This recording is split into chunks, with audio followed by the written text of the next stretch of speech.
Hey everybody, it's Jason Blaha here, and it's time for part 3 of the Monday Q&A. So let's do it. What are your thoughts on using dumbbell bench press for increasing the lockout strength on the flat bench instead of close grip bench press? Well, I think most guys who are raw lifters don't need to really work on their lockout strength. Like maybe 1 in 20 guys out there ever develops a true lockout problem who's raw.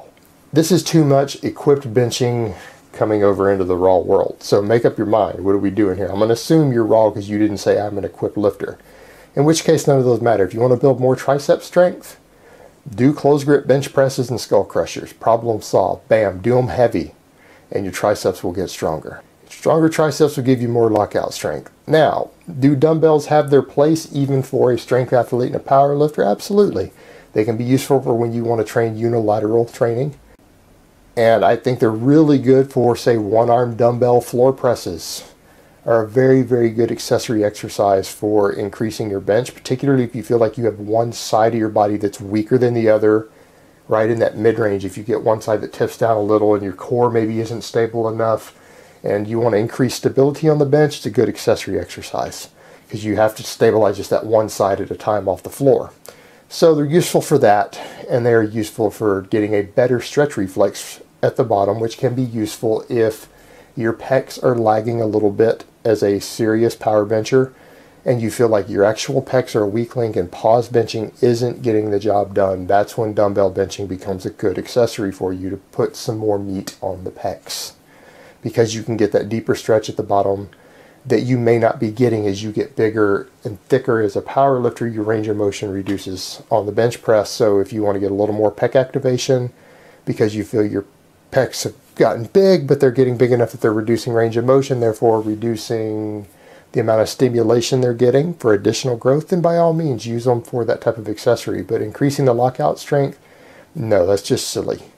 In fact, it's dangerous to try to overload heavy lockout work with dumbbells. You'll end up injuring yourself. High rate of injury, so not worth it. All right, next question.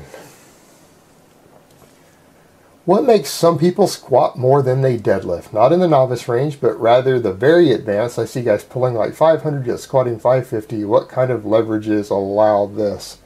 Well, those guys aren't very advanced unless they're lightweights, and here's why.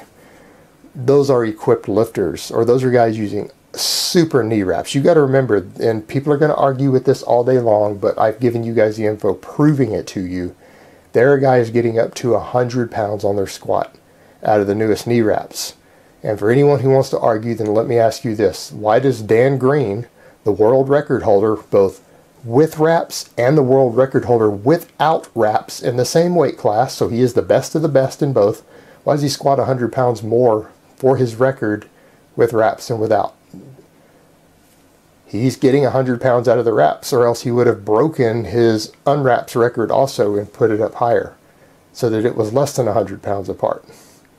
If he brings that up 30 pounds and he's only 70 pounds difference, and then I will happily say that wraps only give you 70 pounds. But if we have an example, documented example of 100 pounds. Suits can give you a lot more than 100 pounds. Now the truth is, these guys who are pulling 500 and squatting 550 are probably 400, 410 squatters when you pull all the gear off and they only have a belt. So that's why you're seeing that. With true raw lifters, no wraps, nothing but a belt. Even without a belt, you're not going to see a heavier squat than a heavier deadlift. It might, for people with very, very weird body structure, someone with extremely short arms who is perfectly built for squatting, you might see it, but it would be the exception to the rule, not the norm. It would be very rare. Or it would be a guy who just doesn't work on his deadlift that much. So in reality, this guy isn't that advanced. This is really a 400-pound squatter, raw squatter, 500-pound deadlifter. So people get that mixed up with the equipped world. It's all the equipment pushing that squat up. All right, next question. Any disadvantage to doing only pause squats and deads rather than without? I'm going to get crucified for this, but I don't believe in paused deadlifts in the sense of the people who pause in the middle of the rep and do them. Now, there are guys who deadlift a hell of a lot more than me who swear by them. So that's purely my opinion. Just biomechanically, I don't see a big benefit to doing it.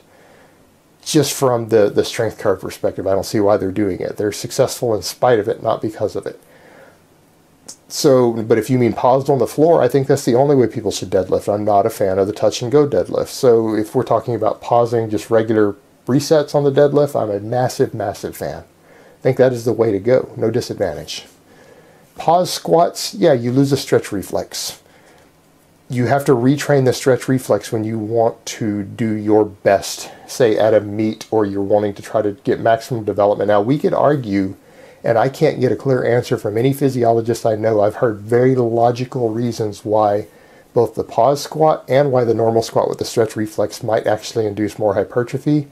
And some argue that one might induce more hypertrophy than another in a different muscle, but there's no clear answer on that. It's from a size perspective, but from a performance perspective, as a strength athlete, you need to train that stretch reflex because if you're allowed to use it in competition. But you can do that closer to competition time. I personally only train pause squats right now because I feel that that's where I need to do the most work. I need to get stronger and stronger out of the hole. And I'm certainly getting bigger for it. My legs are growing for it. I'm getting stronger for it. But that's what I personally do. But there's certainly nothing wrong with someone who, if that isn't necessarily a weak point for them, and they always have tremendous power out of the hole, then they might not ever need to do pause work. So any pros versus cons on that really depend on your individual situation. You got to step back and assess it closely. But I would say that for most guys, doing a lot of pause work will bring your squat up once you're out of that novice phase.